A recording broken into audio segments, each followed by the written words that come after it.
It seems that just about every day I read about owners that have purchased a new RV with Lippert's Ground Control 3.0 leveling system and they're having issues. I had a similar experience when I first purchased my RV, and I did not get a lot of instruction from the dealer, and I was pretty frustrated over the first few months. However, over the 4 seasons that I've owned my trailer, I have learned a few things, so I created this video providing a few tips that I've learned that might help you.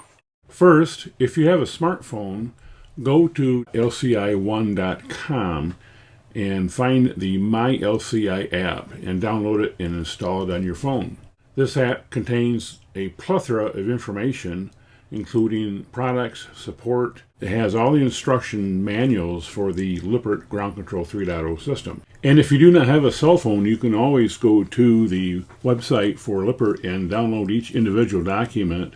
And in fact, even if you have a cell phone, I would recommend downloading a PDF for the manual as a backup, because the cell phone requires an internet connection to work, and we don't always have an internet connection when we're camping. And when we look at this, we have aftermarket manuals and OEM manuals, service and troubleshooting guides.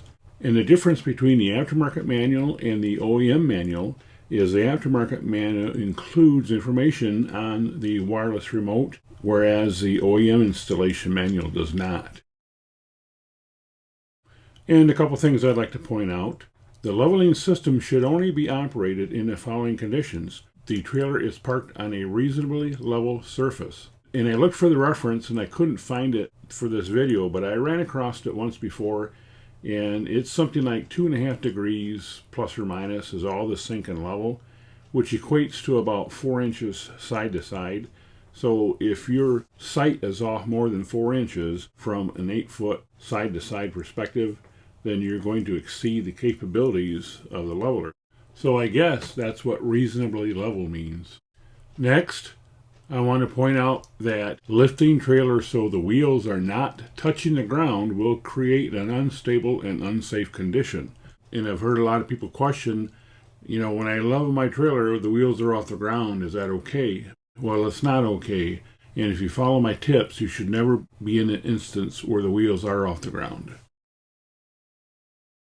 And whether you're using an AccuLevel like this or some other form of level measurement, you want to get that as close as you can to level, especially right to left level, not so much front to back. You want to get the RV as level as possible manually before you start the leveling process, which includes still having to carry in used blocks and board. And once we have the trailer level side to side, I always like to put blocking down under the front landing gear. The more blocking you put on, the less landing gear you have to extend, and that just helps with the stability once you get set up.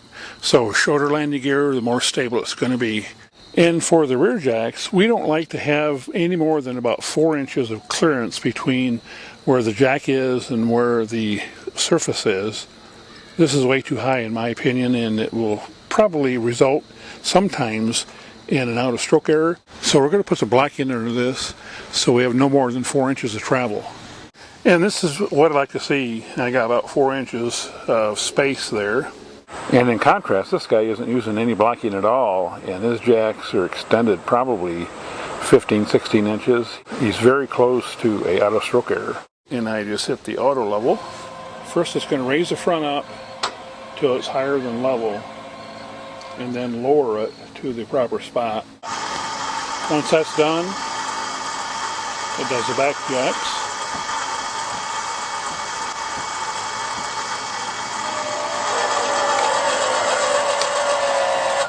And now it's just going to fine tune everything.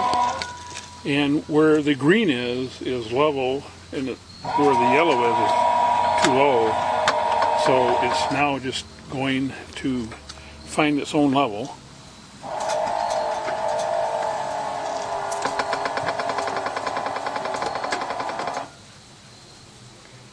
And now you see only the green light is on. And then at some point it will turn slow blink. Alright, now it's slow blink, so essentially it's level now. Now what it does, it goes to every jack and just puts enough pressure on the jack to equalize the pressure on all 4 jacks so that you don't have any stress on the frame. So that's what those little quick things are, and now it's a success. So it took maybe 2 minutes to level. So again, 4 seasons of using the system, you name it, I had out of stroke errors, jack errors, I had all kinds of problems with it. It would lift the tires and everything, and I figured it out. You level it as much as you can. Put blocking on so the rear jack especially don't have to go more than 4 inches. And ever since I've done that, it's been flawless. Even then, at some point you're going to come across an error. It's not if, but it's rather when. And perhaps the most common error is an out-of-stroke error.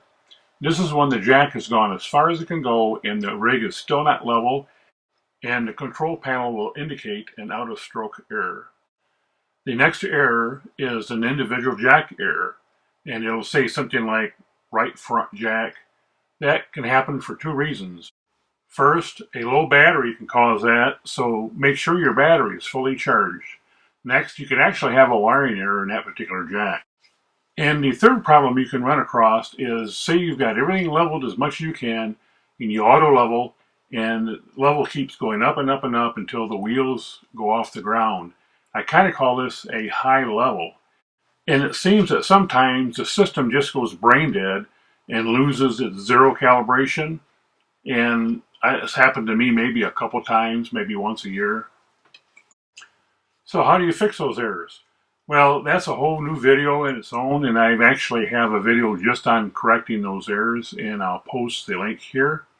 But in summary, to correct an out-of-stroke error or when the wheels come off the ground, you basically do a zero recalibration. And to fix a jack error, you basically do a rehoming. So to summarize the tips, number 1, always pre-level your RV, especially from left to right, to make sure you're as level as possible before you auto-level.